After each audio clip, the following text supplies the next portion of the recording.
working again in the Man Cave classroom, looking at another document from the Suffolk County Historical Society, and I was reluctant to use this, but as I started to look at this a couple more times and wrap my head around it, I'm like, you know what, this could be useful. So I figured I'd bring it to you and see what we got. I think maybe we just start with some observations. Yeah, observations. We have some sort of automobile here. Yep.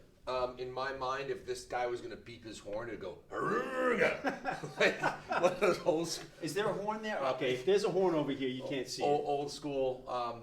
We have definitely some people in uniform. Yep. Don't really see a person here. So here's what happened. And a bunch of young men in the back of a flatbed. Apparently, in the early 1900s, if you tried to photobomb somebody, you just got blinded out there. But yeah, we have all men. We have people in uniforms. This dude's jacked. Yeah, he is pretty jacked. What would you say the age range might be? I mean, I would say late teens, early to mid 20s. Okay. College age, post-college age. Look pretty happy. Yeah, I mean, I'm thinking military, based on these guys. So if you've already drawn the conclusion that these are military. Yeah. All right, and now we have this vehicle here.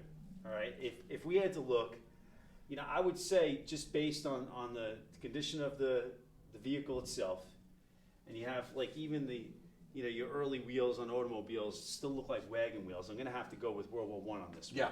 Or close to it. If I'm looking at possible uses for something like this, and I'm looking and our early use of armor, World War I, when we're looking at tanks.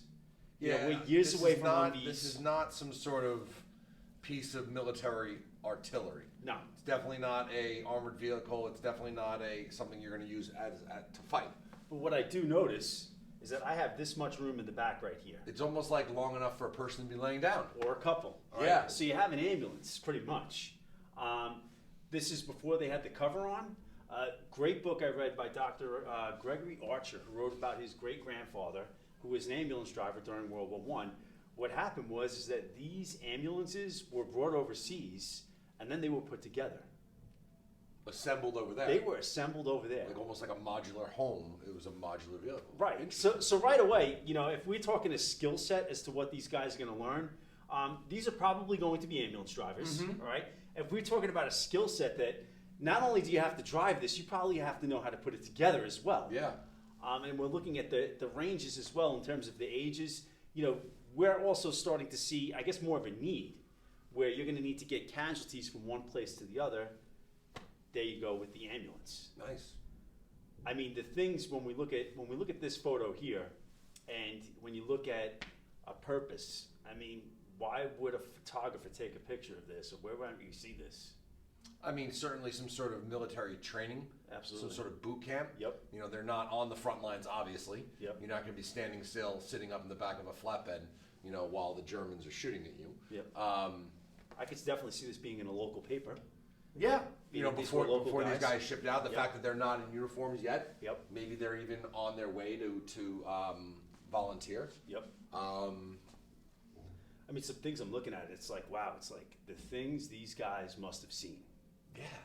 I mean, you're driving in this and you're moving, and they would have a couple of patients in the back who's trying to make the use of that space. I mean, the screams, the cries, and the smells that these guys must have encountered. And the patriotism. Yeah. To the probably volunteering. Yep. For this, This was something else too, and we're looking at ambulances, the need for ambulance drivers. This was something that a lot of World War I posters, you had the cry out for ambulance drivers. The Red Cross was involved. A lot of the target audience for these people to drive the ambulances were women as well. So we definitely have a group of guys in this one. But and correct me if I'm wrong. Was it not Ernest Hemingway? Yes. An ambulance driver? Ernest Hemingway was. E.E. Cummings, who wrote a great poem, I Carry Your Heart in My Heart. Don't ask me how I know that one. A lot of Hemingway's later work reflected on, the darkness that he saw. A lot of his novels have this like negative twisting. Always read Old Man the Sea. That sticks out to me in Hemingway. This guy struggling, and then the sharks eat his fish. So now you're making me wonder even more. When you're looking at these guys, now I'm thinking, one, how many of them made it home? Mm-hmm. Two, when they did make it home, what were their lives like afterwards? Yeah. Did they become writers? I know with this particular photo, I believe it was Jamesport on the North Fork of Long Island. And even in this moment, do they really know what they're about to say? Right. That's the other thing too. Yeah. You have no idea. You know, because we look, you know, as we're learning more about PTSD, right? Soldiers today are suffering. Yep. You know, it was called shell shock. Yep. After World War One, and the amount of World War One veterans, those doughboys coming home, how many were committing suicide, and it wasn't something that was really documented.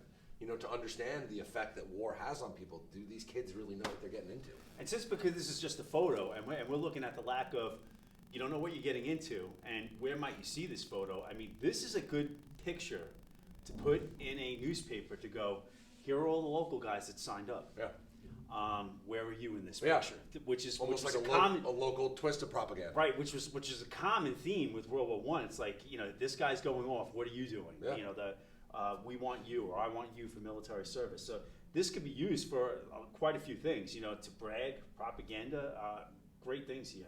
I'm glad you're bringing up the Hemingway thing, because now my mind is wrapped around. You know, did these guys make it home, and what did they do when they got back? Is one of them Hemingway? Right. I mean, being that you're ambulance drivers as well, you know, you now have people that are like, all right, I'm going to drive an ambulance, and then of course, you know, when I come home, I'm going to get into the medical field. Yeah. There was a lot of them, and again, I bring up that guy, Dr. Gregory Archer, his great grandfather. You know, that was quite a few of them were going to go, okay, I'm going to drive my ambulance over in World War I. I'm going to come back. I'm going to get into the medical field, and because of what they encountered, they kind of moved away from it. Yeah, I can. Awesome. See why. This is a better picture than I thought. Yeah. Right? You know, I mean, it was posed. You know, we're usually not used to that. But anything else we need on this one? All right, good. Well, thank you for watching.